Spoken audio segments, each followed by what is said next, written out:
In the last 20 years, we've just completely changed the way that we do things. So 20 years ago, if you wanted to take a picture, you had to bring a camera. If you wanted to take a video, you needed a video camera. If you wanted to record audio, you needed to bring a tape. And now everything is in your phone. So we've had just a whole lot of convergence on that front. But there's still the professional aspect of, is it professional to show up and break out your phone? And in some fronts, it is. But you still have to add different things to it. You have to make sure that you're collecting good audio, that you have stabilized video, that you know what you're doing with your phone. What I get a lot of now is I get students who show up and they're like, I want to be an influencer, or, I'm really good at TikTok. And I look at their footage and I'm like, well, we need to work on some fundamentals. Like, just because you have the tools, it doesn't mean that you know how to use them. We think that we want to just like blip, blip, blip, blip, blip, and go through all different shots. But when you watch it back, that's not always the best way to do it. So, I try to teach people, let's capture it a little slower. You can edit it faster later, but let's make sure that we get the whole shot so that you have everything you need when the time comes to put it all together.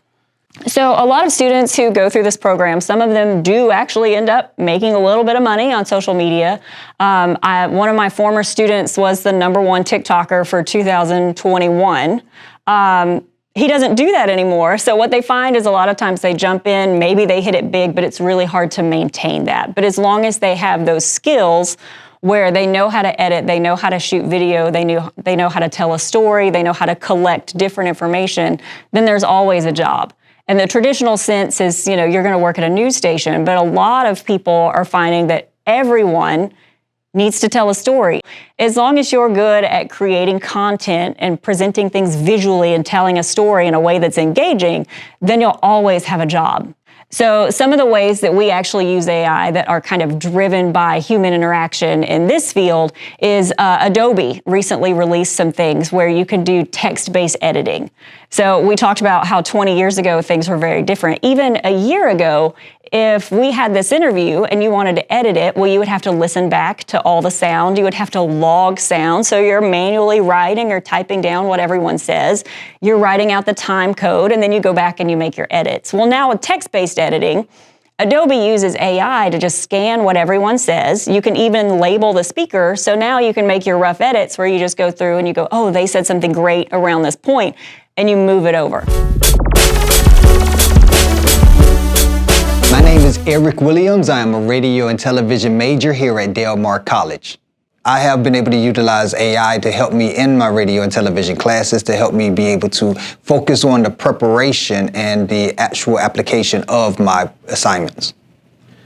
The current carried him south until the last of the ice melted and Valdar was free. "I'm headed to Corpus Christi, Texas," he exclaimed. He found his way to a friendly Del Mar college. He hoped to find a new family and discover all the science, technology, and art he had missed.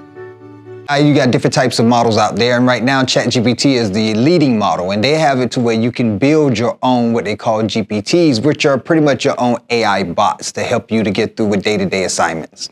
I actually own a podcast outside of school called Reggae Hour, and I utilize it to help me plan out and prepare my episodes, such as whenever I'm interviewing somebody, I get their bio, and their bio is broken down into an intro, 12 questions for the interview, and then an outro. So the GPT actually that I built will actually help me to formulate it to where all I have to do is take that bio and it does all the work for me, the workflow.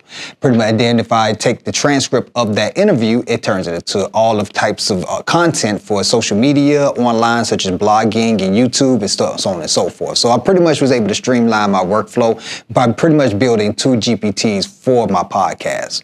So one of the things that Del Mar provides for the students that I think is really just truly a gift is mass communications majors, journalism majors, art majors at Del Mar College. They actually get access to the whole entire Adobe Creative Suite. And this is thousands and thousands of dollars off software.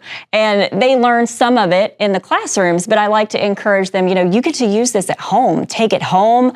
Try something that we didn't learn in class. Teach yourself something. So I think by providing access to this software to all the students, well, we're opening up so many more learning opportunities that are available to them outside of the classroom. And free is always budget friendly.